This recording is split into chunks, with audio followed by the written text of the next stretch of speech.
We all know that so much of life is unpredictable and not something we could have prepared ourselves for if we tried, even if we do everything right.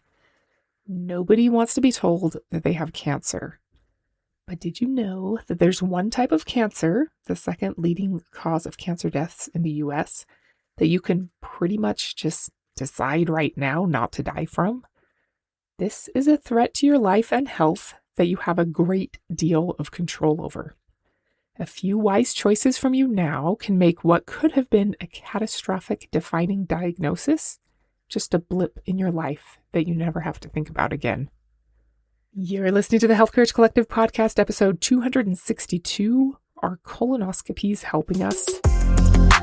Welcome to the Health Courage Collective podcast, the show for forward-thinking women who know it's theoretically possible to get to the other side of menopause without developing the standard list of chronic diseases and limitations, but aren't totally clear about how exactly to tip the odds in their favor without a live-in staff of experts on retainer to optimize every aspect of her health. You can do it, and you don't have to be rich and famous to get there. Let's get started. Hello, and welcome to the podcast today. I hope you've had a great week. How's your breathing? I hope it helps you to realize how critical optimal breathing is for overall health and longevity, and how most people overbreathe, and how to learn to breathe lighter and only through your nose. It can make a very large and noticeable difference in your life. Okay, so last month we talked about whether mammograms are helping us as women, and as a regular mass screening tool for the general population, the answer seems to be no. You can go back and listen to episode 258 if you need the details about why not. Mammograms are problematic in a lot of ways.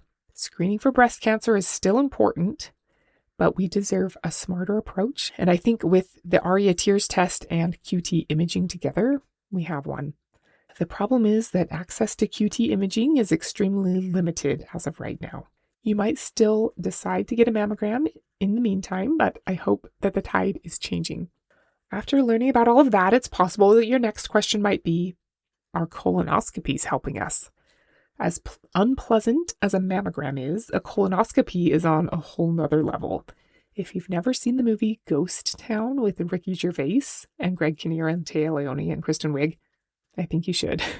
There's a part where the colonoscopy nurse is asking Ricky Gervais about whether he did the procedure prep, and it's so funny. Jim Gaffigan also has a whole bit about showing up to a dark basement to be given medicine so he can't talk or move and having a camera stuck up his butt. It's pretty funny. And he says that the best possible news you can get from the whole ordeal is, yeah, we didn't need to do that. Let's just chalk it up to one for fun, which is true. So, was it worth it? Is all of this suffering benefiting us? Should you get a colonoscopy? I for sure don't want you or anyone you love to get any kind of cancer, ever. Maybe a bit morbid, but here are some of the top 10 cancers based on death rates in the US. Lung cancer is number 1, then colorectal cancer, then pancreatic, then breast, prostate, liver and bile duct cancer. That's what my mom died of. Leukemia, non-Hodgkin's lymphoma, urinary and bladder cancer, and then brain and nervous system cancers. And while cancer is usually the thing most people are scared of dying of, you're way more likely to die of cardiovascular disease. So as you're developing your intelligent strategy to live more as you get older rather than less, don't forget that you should be investing more effort into preventing cardiovascular disease than cancer. But you should absolutely and for sure be doing everything you can to prevent cancer too. And most of the general things that improve your cardiovascular health also reduce your risk of cancer and improve your brain health. So that's nice. As far as screening for cancer goes, the point is to catch cancer as early as possible because the earlier you catch it, the greater your chance of cure and long-term survival. As we learned about breast cancer in the mammogram episode, breast cancer is not linear or predictable, which is part of why regular screening with mammograms are not shown to increase breast cancer survival rates at all, decrease the number of women presenting with advanced disease at all. Brain cancers, which were number 10 on the list of deadliest cancers, or more accurately, total number of human lives lost to cancer, are also famously non-linear in nature. They'll often be categorized more by grade than by stage because how aggressive they are is way more important than how advanced they are in terms of chronological time. Screening for cancer is challenging both due to trying to find cancers that are not predictable in nature, like they don't have a formulaic progression from one step to the next, and trying to see cancer in organs that are very difficult to see, like the pancreas and the brain and the bile duct. Even the lungs can be tricky. This is important to know because the second leading cause of cancer deaths, colorectal cancer, is extremely predictable and relatively easy to find, inasmuch as the inside of your colon is technically outside of your body. So while getting chemically paralyzed so you can be invasively probed with cameras isn't anyone's idea of a good time, the payoff is proportional to the predictability of the disease and the ability to visualize it, which is to say, pretty terrific. The progression is steady and predictable, usually taking about 10 years for a polyp to advance from a little spider under your bed to a giant tarantula in the kitchen. Typically, a benign polyp will advance to a precancerous polyp, to a local malignancy, and then to metastatic cancer. This makes colon cancer highly, highly preventable because you almost always have the opportunity to see it and intervene before it progresses to something devastating. But wait, there's more. Not only does a colonoscopy give you the chance to catch a huge problem 9 years before it even becomes a small problem, but colonoscopies are fundamentally different from any other cancer screening tool there is, in that they can also turn into a therapeutic intervention if needed. Meaning, if you have a weird finding on a mammogram, you'll need to go get further testing, probably a biopsy, which is painful, and then you have to wait for those results, and then depending on the results, you'll need to start on some kind of treatment. With a colonoscopy, if the gastroenterologist sees a polyp, she'll just remove it right then and there. Amazing.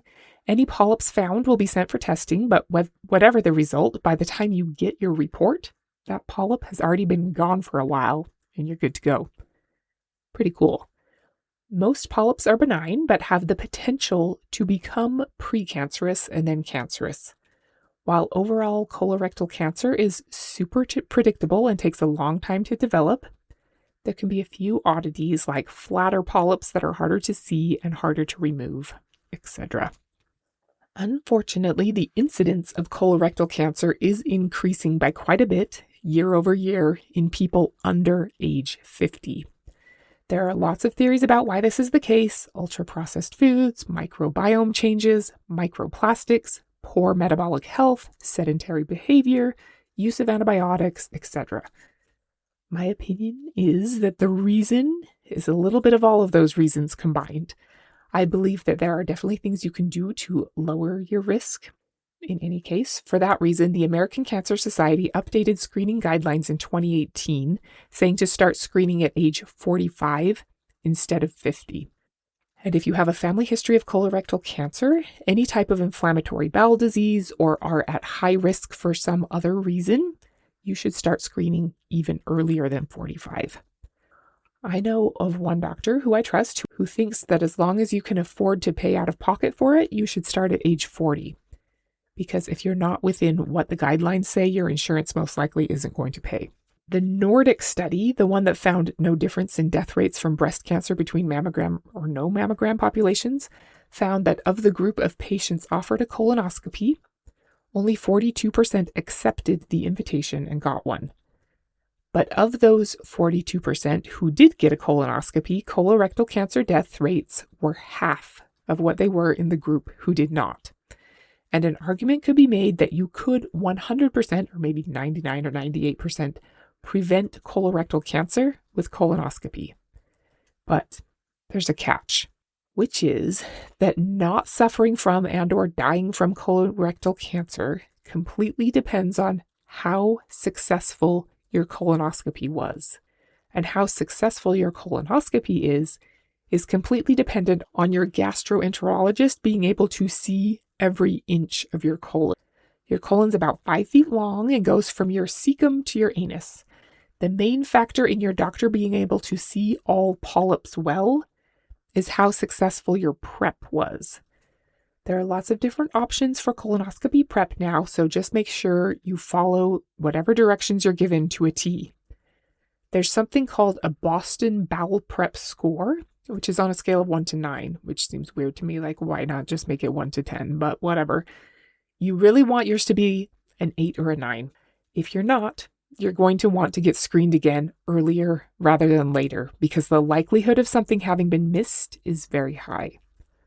I'm not sure if every gastroenterologist tells you your Boston score afterward or not, but I think you can ask for it when you wake up so that you know whether your exam was effective or not. This will be after you stop telling them that your eyes are thirsty or telling them to stop trying to make you eat asparagus because you don't like it or whatever anesthesia does to you.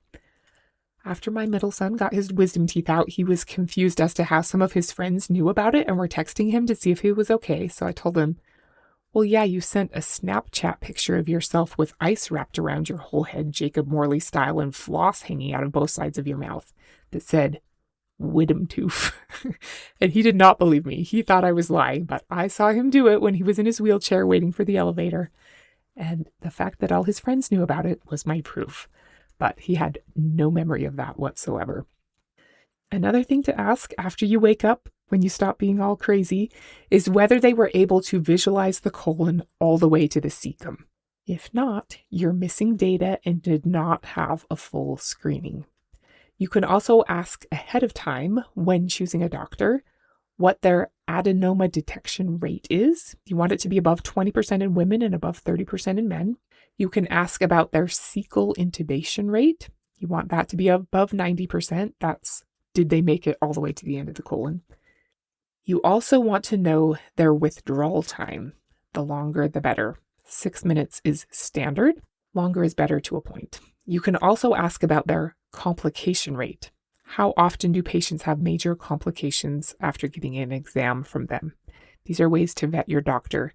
A good prep and a good experienced doctor together are going to give you the best shot. There was a study done where patients got sedated and got 2 colonoscopies back to back. The study showed an adenoma miss rate, not just missing a polyp, but missing a bona fide precancerous polyp, was 24%. So that's probably likely what we're working with for most colonoscopies. Interestingly, the study showed that the miss rate was the same, whether 2 different colonoscopies were performed by 2 different doctors or the same doctor did the colonoscopy twice. Weird, right? So it does seem that the polyp miss rate is just due to the difficulty of being able to see well around the strange anatomy inside of the colon. You want as close to a perfect exam as possible. What you can do to increase your odds of a near perfect exam are to pick a gastroenterologist with a good adenoma detection rate, good cecal intubation rate, and slow withdrawal time, and to be militant about following your bowel prep instructions. There are big plastic jugs you can get a prescription for that have some powder in them, and you fill them up with water and drink all 4 liters over a certain period of time the night before. But there are also newer options that are much more pleasant. They might have you do something with Miralax and Gatorade, plus or minus bisacodyl tablets. There's also a new one called Sutab that involves swallowing 12 really big tablets with specific amounts of water at specific intervals, followed by 12 more tablets 5 to 8 hours before the procedure, followed by specific amounts of more water. They're like $180 though, so hopefully you could get them covered by your insurance. The standard recommendation is to get a colonoscopy every 10 years, now starting at age 45. This makes logical sense since colon cancer tends to take about 10 years to develop. The problem is that would make perfect sense if you had a perfect exam every time.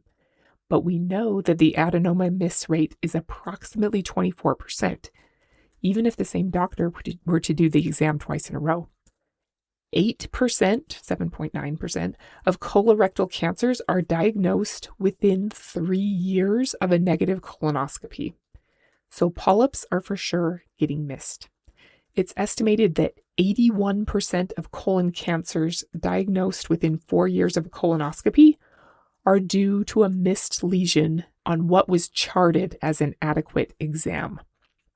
Approximately 55,230 people die of colorectal cancer every year just in the US. The CDC estimated in 2020 that 68% of colorectal cancer deaths could have been prevented with screening. That's 37,556 people every year who didn't need to suffer and die, and 37,556 families every year who didn't need to say goodbye to their loved one. At least not at this time, due to this reason. But that's estimated from getting a colonoscopy with a probable 24% miss rate every 10 years. If we were more aggressive with screening, the number of preventable deaths could be more like 95%. The problem is that colonoscopies are not without risk. In addition to taking quite a bit of your time and some suffering first, there are risks from the prep itself, risks of a complication called perforation, bleeding risks, and risks from the sedation. I think the main reason colonoscopy guidelines aren't less than every 10 years is because they cost around $2,000, and health insurances prioritize short-term savings over long-term best interest of the patient most of the time, but also because the guidelines are built around getting a perfect exam every time, which we know doesn't happen. Anyway, all that aside, it is still risky to get a colonoscopy, and understanding that is important. There have been some patients who have gotten kidney damage over the years from phosphate-based bowel preps, so just the stuff you have to drink first. Those aren't used anymore, but there are still a small number of patients who get dehydration and or low potassium or low sodium levels from the bowel prep, which could be a problem. It's estimated that 3 of every 10,000 patients who get a colonoscopy will get a perforation or a tear in their colon. This is super big time not good. It's more likely if you're over age 80, have inflammatory bowel disease, or need lesions removed, not just little polyps, but actual sections removed. But it would be true that if we doubled colonoscopy guidelines from every 10 years to every 5, due to that 24% adenoma miss rate, we'd get double the number of perforations, which is a serious medical problem to consider. There's also the risk that you could have internal bleeding after a colonoscopy. About 15 of every 10,000 patients get internal bleeding after a colonoscopy. Higher risk if you're over age 80, higher risk if you have inflammatory bowel disease, or obviously if you're on anticoagulants to prevent blood clots, or if you have to get a section of your colon cut out, not just a polyp. The more things you need cut out, the higher risk of bleeding. Apparently, they used to cut out polyps with a hot snare. I imagine it like a little lasso that they have to wind up and cast out from the camera. But now they usually use cold snares, and the risk of bleeding is a little bit lower with those. Then there's the risk of sedation. About 1 in a million people who gets a colonoscopy is going to die from this sedation, which isn't a lot, but it's not zero, and that's someone who's important in the world. Another risk of sedation that pretty much nobody talks about except for one of my favorite people, Dr. Daniel Amen, is that sedation is bad for your brain. I would take this seriously if I were you. Usually if you need to be sedated, it's because you need to be sedated, like your right forearm is in 5 pieces, one of which is sticking out through your skin. That's what happened to me. Some people get lingering brain fog after anesthesia, and some studies link the number of times you've undergone general anesthesia in your life with an increased risk of long-term cognitive decline and dementia. Inhaled anesthetics can cause inflammation in your brain. I'll put some links in the show notes to Dr. Amen's website where he talks about this. It's not super in-depth, but it's something. Dr. Amen did a study showing that before and after coronary bypass surgery, patients had a 68% reduction in blood flow to their brain afterward.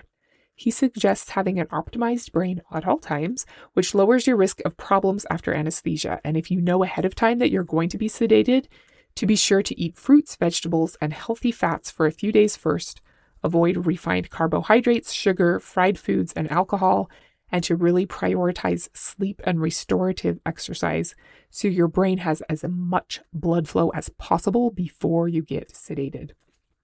This is unrelated, but kind of similar. Dr. Jen Simmons recommends that if you're going to get a mammogram or any other type of radiation, to pre-medicate with 100 milligrams of melatonin and 2,000 to 4,000 milligrams of liposomal vitamin C 1 hour before your imaging to lessen the damage from the radiation. Same for dental x-rays or any other radiation exposure. Which is great and all, and I think she's right, and that's fabulous, but you should not drive yourself to or from the dentist or the mammography center or whatever after taking 100 milligrams of melatonin. So that could make it logistically difficult. All right, so we know there's a risk to getting a colonoscopy. What do you feel is right for you?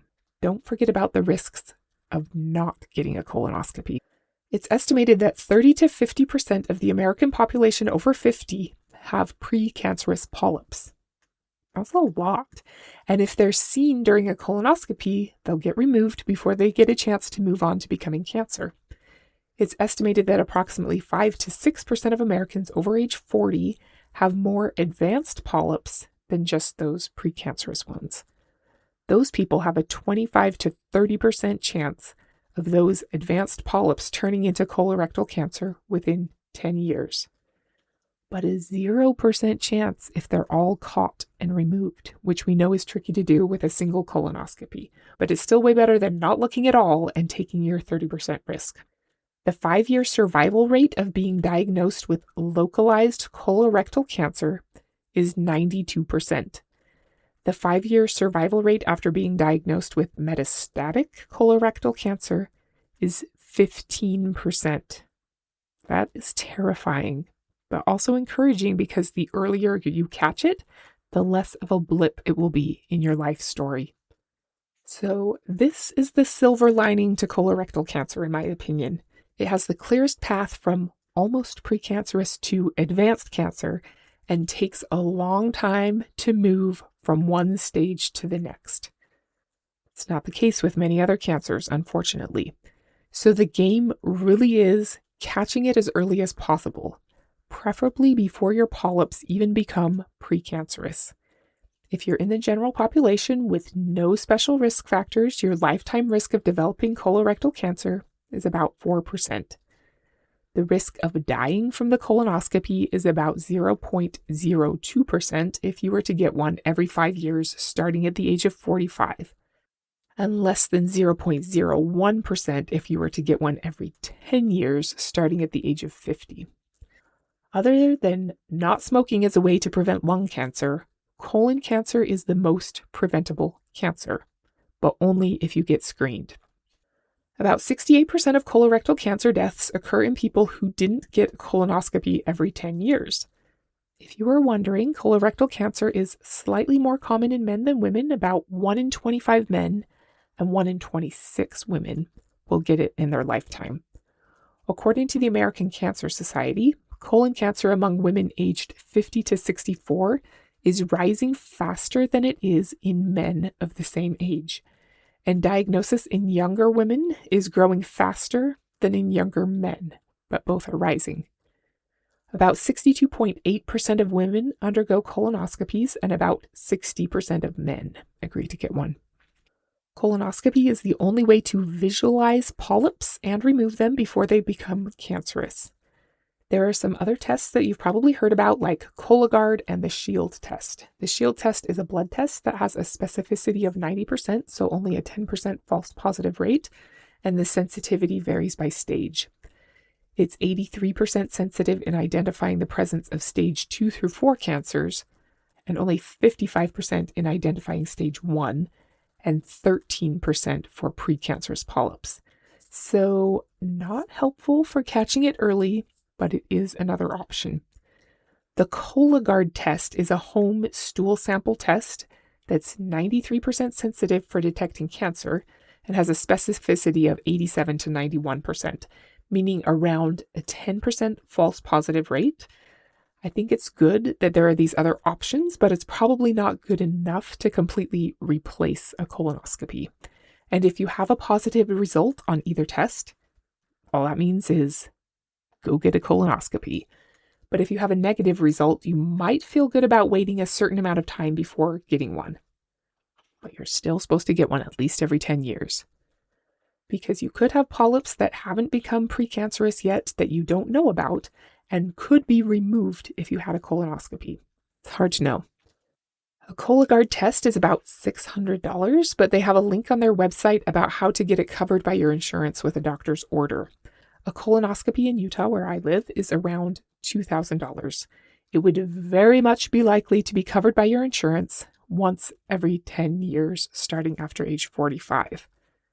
More often if they find something concerning on your exam. I know some doctors recommend you get one every 5 years to really reduce your risk of something getting missed and growing for 10 years undetected.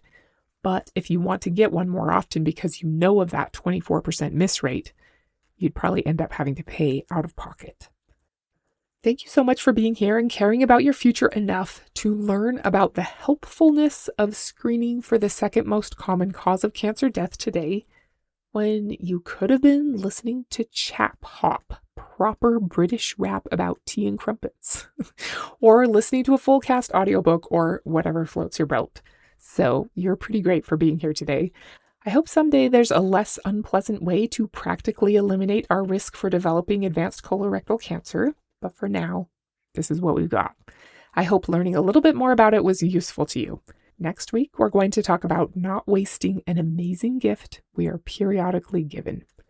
Until then, make a plan to not die of the second most common cause of death from cancer, and don't be normal. Thank you so much for spending your precious time with me today. If you found something valuable in today's episode, I'd be so grateful if you'd share it with a forward-thinking friend and subscribe to future episodes. Let's work together to make strong women who get elite-level care and results the rule rather than the exception. This podcast is for entertainment and information purposes only. Statements and views on this podcast are not medical advice. This podcast, including Christina Hackett and producers, disclaim responsibility for any possible adverse events caused by use of information contained herein. If you think you have a medical problem, consult a licensed physician.